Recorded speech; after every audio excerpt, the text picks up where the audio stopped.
Yes, hello. So, I had a bit of a crazy month, and I did not rehearse anything. So I'm not even going to pretend I am, I did.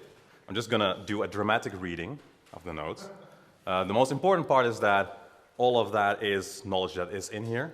So please, at any time, also, if you have a question, raise a hand. I think we'll have time. I like to do inline questions anyways. And let's wing it together.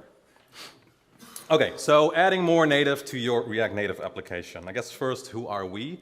I am Eloy, at Eloy, because that's my preferred pronunciation in English. I am the original author of CocoaPods, and I am currently an engineer at Artsy, which is an app that brings art online and available to everybody. We had an iOS application for, 7 years by now, and in, I think 3.5 years ago, we added React Native there. So it's a brownfield app integration, which is also interesting because it means that I actually don't have any first-hand experience with how you all were linking in native dependencies and or the pain that you were dealing with. So I think, in April was it? In April, some people, Bartol and I, got invited to the London office of Facebook to get some work done. And one of these things was making linking of native packages faster, easier. And so we huddled down and did it. So I guess that's me. Bartol, you already just saw. I don't know if he actually introduced himself. Bartol Karzura, thank you for organizing. Engineering manager at Chartstrip, React Native advocate and contributor. There you go. Good work. Okay, so what will you learn from this presentation? What native package linking is, and how to use it for iOS and Android platforms. Okay, so what is it and what problems does it solve? So let's talk about linking outside of the context of React Native. Perhaps you may have thought that it was related to npm link or yarn link. However, beyond both dealing with dependencies, those tools are meant to work on packages locally. In this case, and it refers to the way it does it, which is by making a symbolic link on the file system. If you were not thinking that, then let's carry on, because that's not it. The origins lie more with tooling of native tool chains. And so languages like C have these types of tool chains where there's a linker. And linking here refers to, usually when you compile a bunch of source files, you have, for each source file, for each input file, you get an output module, which is generally called an object file, which has object code, just basically the binary code, and it needs to be assembled together to generate a working executable, or some different type of executable. These can be statically linked or dynamically linked. What those are is kind of beyond this presentation, I would say. If you want to talk more about that, then I would love to. Let's do that afterwards. For now, the scope of the presentation, a native dependencies code needs to be made available to the application, and so it needs to be linked in either of these manners. Linking in the context of React Native refers to that concept, but actually what happens is basically setting up everything in place for the machinery to be able to do the linking work. So when we link in React Native, the actual linking process is not happening. We're configuring projects so that linking can occur. It says here, now that we understand what linking refers to, do we all understand? Great. Let's take a look at how this was done over the years in an iOS React Native project, that is. So this is the page, the documentation, React Native. And the steps are, a dependency is supposed to come with an Xcode project. By the way, I'm going to speak specifically from the perspective of iOS, but for Android, the concepts are largely the same. I just don't do Android development. You can talk to Bartol about that afterwards. So a package, A package is supposed to come with an Xcode project of its own. So here there's a React push notification Xcode project. This is your application project, which is awesome, it says. And you add in the Xcode project of the dependency. Once you've done that, you have to set up linkage, so linking, which means that once you've added it here, the library that it creates will be made available in this here pane in the build phases. And there you can actually configure your application to link with that library that gets emitted. And then finally, you may need to set up some build settings depending on the dependency. So I don't know. I usually run into these things when I actually need to use the native code, like if the header of the project depends on, I don't know, a specific C++ standard library or whatever. You need to configure your project also to be able to work with that. Maybe that's less of an issue if you're doing just purely JavaScript. And then if you're doing purely JavaScript, then probably you're done by now. But if you are going to be ingesting, if you're going to also use it on the native side, you may need to set up header search paths. And so basically build settings, and also the previous one I mentioned, you would do in this pane. There's hundreds of specific settings, and they're not even all shown there. If you know what you're looking for, you can make them show up. It's fun. Let's see. Yeah, and then if the dependency you are depending on has transitive dependencies, meaning it has dependencies of its own, you need to repeat all the steps for that dependency. So that was the manual approach. There's an automated approach called React Native Link. It does the exact same steps as the manual one, except that it can't do like the transitive dependency step. So if you have those, you'll still have to do that manually afterwards. Best of both worlds. Let's see. Okay, so what problems exist with these approaches? First of all, the number of steps, right? There can be a lot. In an ideal scenario, you would have to do a maximum of 2 steps for a single dependency. But if you need to add settings, if you need to add transitive dependencies, it can easily add up. You need to have a bunch of knowledge about these settings, or well, Xcode, the UI, I guess. And then you need a bunch of knowledge about these build settings. And to be clear, I am not against that. I think one of the problems that you can have is that with React Native, is that you live in this nice non-native area, but then things break down, and they will break down at some point. It's kind of opaque what to do, right? So I am definitely a proponent of knowing all these things, but then automating them, right? Just don't automate before you know these things. It's generally my way of doing things. A maintenance burden. So if you can keep notes, like, okay, I imported this dependency, I had to change these settings, whatnot. You can do it in commit messages. There's many ways you could do it, but you need to do some bookkeeping, because next time that you want to upgrade a dependency or you want to remove it, there's no way to know which setting came from where. Maybe some settings come from multiple dependencies, so you need to be good at bookkeeping. I am not great at bookkeeping, I'll tell you that. So what is the alternate solution and the future of React Native linking? This is where dependency managers come in. Respective ecosystems already have dependency management solutions that are able to deal with all of these. And in the spirit of standing on the shoulders of giants, we should just leverage those. So in the case of iOS, the popular option is CocoaPods. I may be biased. Which, given a manifest that describes a project's dependencies, very similar to a package.json called a pod file, will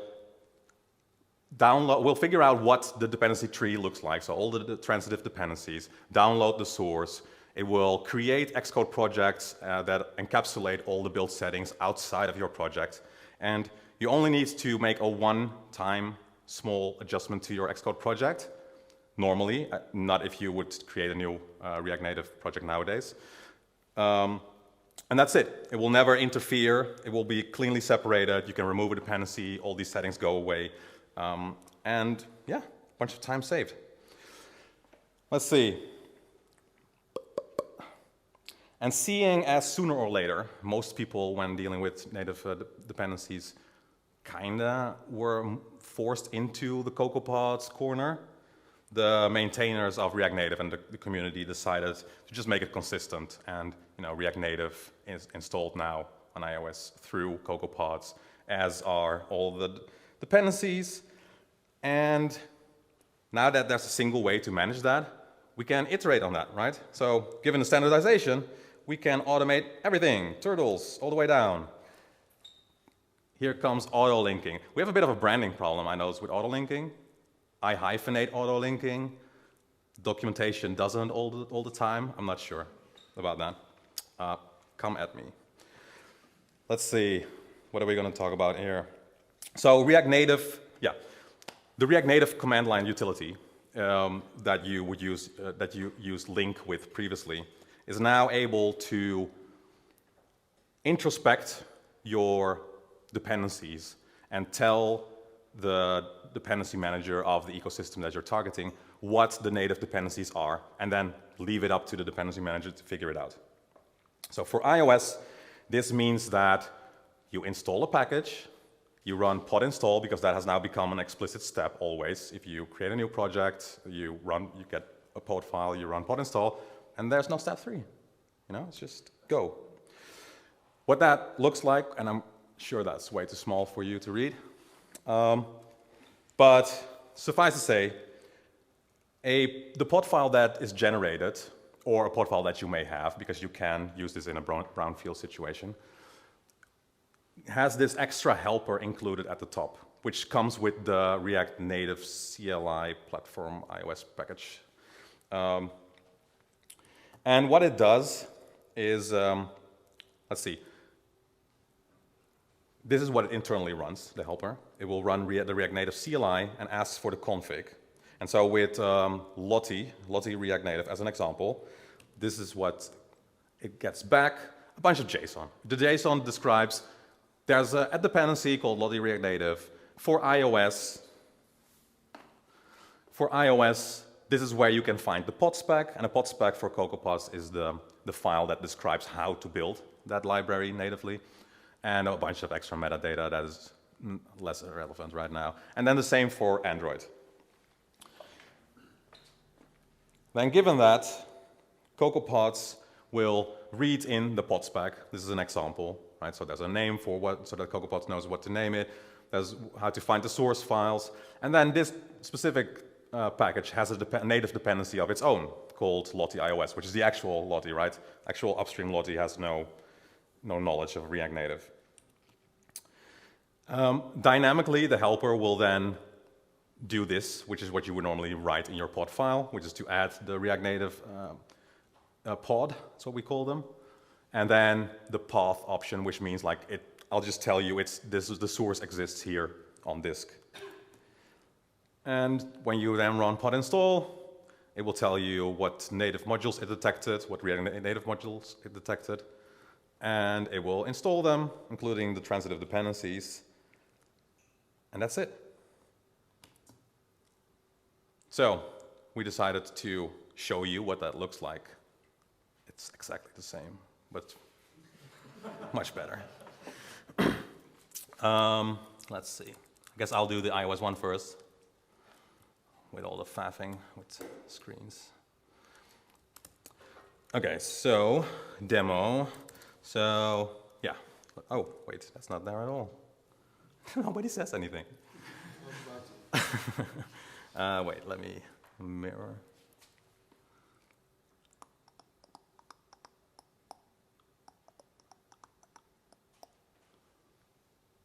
There we go.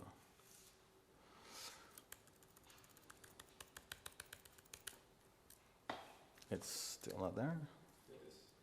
Oh, okay. Cool. Right, so you add the package as normal. Hopefully it's fast enough.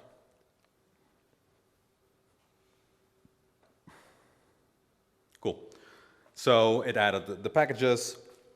And now what we do is go to, in this case, the iOS directory, I believe. Yeah. So here's the pod file. Let's take a quick look at that.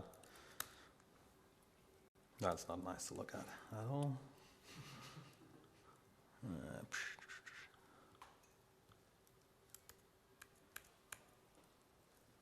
Okay, so this is what the pod file will look like nowadays with React Native 6.60 upwards. Yeah. These are so all the React. So in CocoaPods you have subspecs, which means like of this whole React Native thing, perhaps you don't want all the parts, and so you can leave out parts that you don't want. They include them all by default. Here at the very top, they include this helper that I mentioned. Yeah, that's it. Let's see. And then we just run pod install, and it should, so now it's asking, well, maybe let's see if it can get a bit more interesting. See the interaction.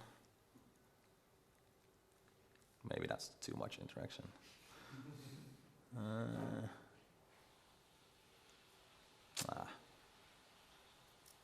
Okay, well, then we'll go back to the prettier one. Yeah, so the helper, like I said, is going to invoke React Native config. It tells it what the native dependencies are, which purely based on what we just added the package. And then CocoaPods adds it as if we had written it in the pod file. And there you have it, the native code installed. And then finally, that means we can open the XC workspace. If you use CocoaPods, you open the workspace because all the dependencies are moved into a separate Xcode project. And now I realize that I haven't run Xcode on this machine for a while. But what can go wrong, right?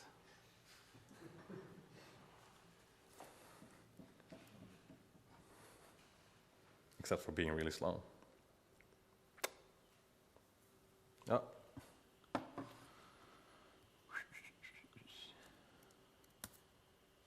So here you have the, who's familiar with CocoaPods? Okay, yeah, so nothing new then. So this is the application project where you would normally add, add the libraries here. So you see that, like, this is the one modification that was needed. Is basically your application project is configured to ingest whatever CocoaPods creates, and then beyond that, everything that CocoaPods does is within this different Xcode project. And if you're looking, yeah. Yeah, just a quick question. Can you show me what the changes are to the project.pbx project file after adding this native dependency? What a great question. I can. Let's see. Can I though? Not these changes, because these are there from when you run, when you create the project React Native. Yeah, so there's no changes. Yeah, exactly. There's no changes. That's what Bartel wants to get at. We also had a different, we tried to also give you a glorious diff of like how things, when you did it manually or automate, like all the changes made to the project. I think one other thing that I didn't, it's very specific to Xcode projects, is merge conflicts, right? You don't have a bunch of merge conflicts in your application project if you work with other people, and they do work. Let's see. Okay, well, it's building as many tasks as there are node modules, I guess. It's going to take a little bit. It's going to show up and be beautiful. In the meantime, maybe you can start preparing show the Android side. And while he does that, You can build. Yeah, no, it's still doing that. Yeah, no. So I met Bartel first time when we were in London. I was like, what are we going to do? And then we heard like, oh, a lot of people are dealing with this. I'm like, okay, let's do it. And it was quite nice 2 days. Yeah. Yeah. Those were good days. Yeah. So unlike you, I have had a lot of React Native projects that I had to upgrade on a regular basis. Do you want the mic? Shall I hold it for you? Yeah, let me grab this. How many hands can I do this with? I have one semi-functioning one. Yeah, let me just put it down for a second. Okay. You failed. Perfect. Let me quickly switch to the Android side of things. You want to see this? You probably need to do an export clean or something. No, I think. Right. Let me figure it out while you're building. Okay, so yeah, unlike Eloy, yeah, I've had to do a lot of upgrades of various small React Native projects, and some of the times these upgrades would cost us a lot more time and effort than some really complicated features would, and it really felt like it was a painful process. And this was the main rationale behind what we were doing back then in April. We're trying to look at ways to improve the developer experience by reducing the time spent on upgrades. And autolinking is an important part of that, because what makes React Native upgrades hard is changes to your particular project.pbx project. With every single native dependency that you add, there would be a bunch of changes. And let me show you what that looks like.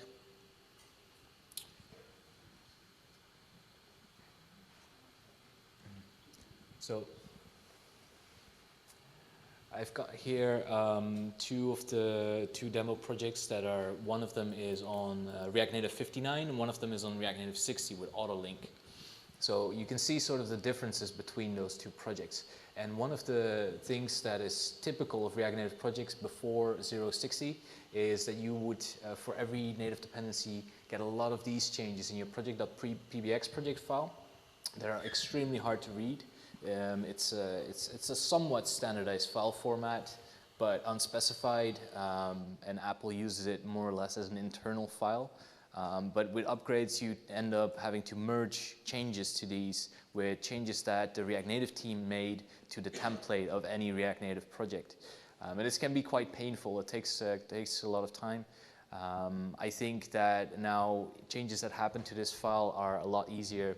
Thank you to the upgrade helper, which is a great tool by Pavlos, and Lucas also worked on that quite a bit. That show you the exact changes you need to apply one by one. But effectively, if you reduce the changes that any native library adds, you have less problems with upgrading. Hence autolinking. And for Android, there's also changes that that the 59 projects will have on each dependency, and that's here. Sort of a manual link. You probably can't see this, but if you have done React Native projects before, you've seen these types of changes where you need to do a settings.gradle file, add a line to include the project, then you have to add a line to add the package in your main application or whatever you call it, and then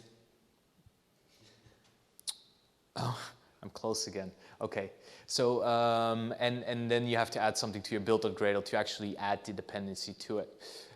If you do a native dependency on React Native 60, the changes are actually just to your package.json.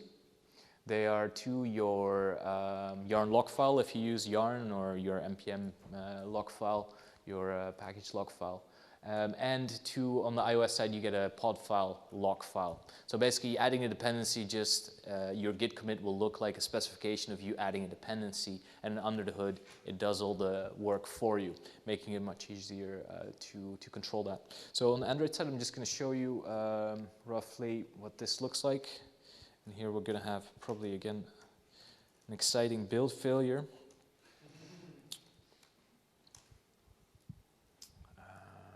Yeah, one-handed typing is not really my thing.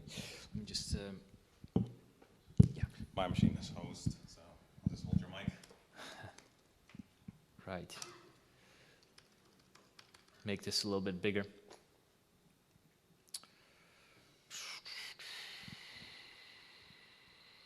Where am I?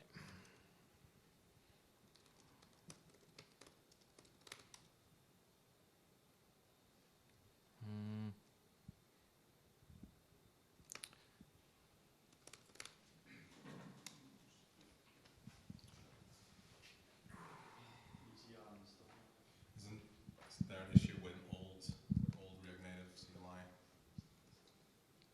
stuff? Yeah, I think so. About NPX. Maybe. maybe. Let me do yarn here first. Yeah, I just throw in my node modules before the demo. So here they're coming back. So this is a project that has an example with a Lottie view in it, but the library hasn't been added yet. I'm just going to run this project, it's going to build, it's going to start an app, and it's probably going to crash because the native dependency is not there. So a missing native dependency on Android looks like a hard crash with almost no logs, so that's not a great developer experience. So when you're doing these manual linking steps and it fails and you actually did something wrong, you can end up searching quite a bit around what you did wrong there. So that's the first step. I'll show you that particular beautiful crash. So we see a bundler starting, and we see the build steps at the bottom. What you see here is the output for Gradle building your project. Hopefully does it a little bit better than, or faster than Xcode. While it's doing that, can you speak to some differences between what I said for iOS and Android? You were mentioning that some... Right, so some things to keep in mind. If you have a library that you're maintaining in a library and you have a dependency on another React Native project that needs to be linked, those projects need to be manually added by the user as well. These are sort of transitive React Native libraries. That's something that I don't think we're handling yet on the linking side. And that's something that is going to be fixed soon. But when you have a library like React Navigation, you add it, but you also have to add the gesture handler and some other things, which you know, it adds steps. But these are the sort of things we're, as a community as a whole, trying to knock out. So basically adding dependency becomes easier and easier. Yeah, and some of the differences, what linking is implemented as in on Android is in Gradle. When I was starting to work on the auto-linking feature, I had very little expertise in Gradle, so basically I had a lot of expertise in the pain points of upgrading React Native apps. You had a lot of expertise in the actual build tool that the solution was built in. But I think in those 2 days I learned a lot about Gradle. There we go. The package is starting. The app's starting. It's crashing on a missing dependency. So I just imagine that during this whole time there was a working iOS version on the screen, and it will look exactly the same as this one, so that's fine. Okay, yeah, so basically what it's telling me is the dependency is missing, so it doesn't have the dependency added to it yet. Now I'm gonna close this packager and do a yarn add Lottie. I really need to practice one-handed typing. Are you actually left-handed? No, I'm right-handed. Thanks.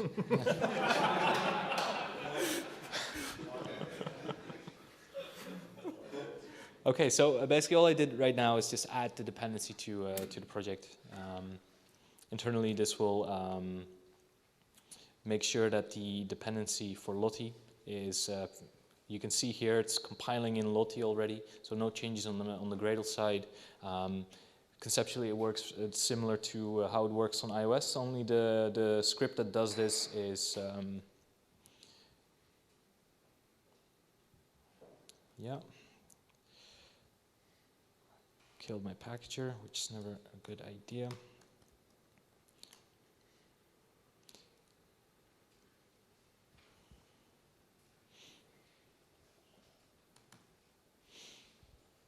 Okay, so with this mirroring, I think the app right now is showing only a small portion of the actual app,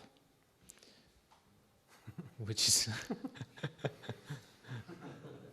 it's wonderful. Right. Damn it. Well, this is not what it looked like on iOS. Right. If you're familiar with Lottie, we had a nice animation. Yeah. That's it, really. Yeah, so on the Gradle side, I'm just going to show you real quick. There was something? Yeah, so on the Gradle side, let me just do this. I can't do this one-handed. Yep. So I'm just going to show you the Gradle script here that does this work for you. It's in your build.gradle. And if you already have a Gradle script and you just want to add the facility of autolinking to your existing either brownfield app or an older React Native version without upgrading, you can even do that. And what it does here, it applies a script file. And the script file contains the Gradle logic to update your project to include the dependencies without having changes in your own project. Yeah, so that's that, and I'm just going to give this app a restart. As most React Native developers will know that tends to help. And by the way, in the spirit of knowing how these things work under the hood, on the React Native community /CLI repo on GitHub, we have a design document that outlines how it conceptually works, which is always great as a reference. Okay.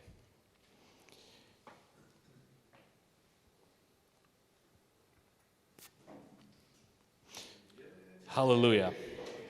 That's something going. All right. Thank you. In the meantime, is Xcode, do you want to show that? Or No, we leave it at this? I do not want to show that. No, Okay. I'm sorry. I did all my work on a different machine, and I forgot that this Xcode is old compared to the macOS. Yeah, anyway, what you're looking at on the screen is just to show that the library is actually there. You can imagine the rest of it.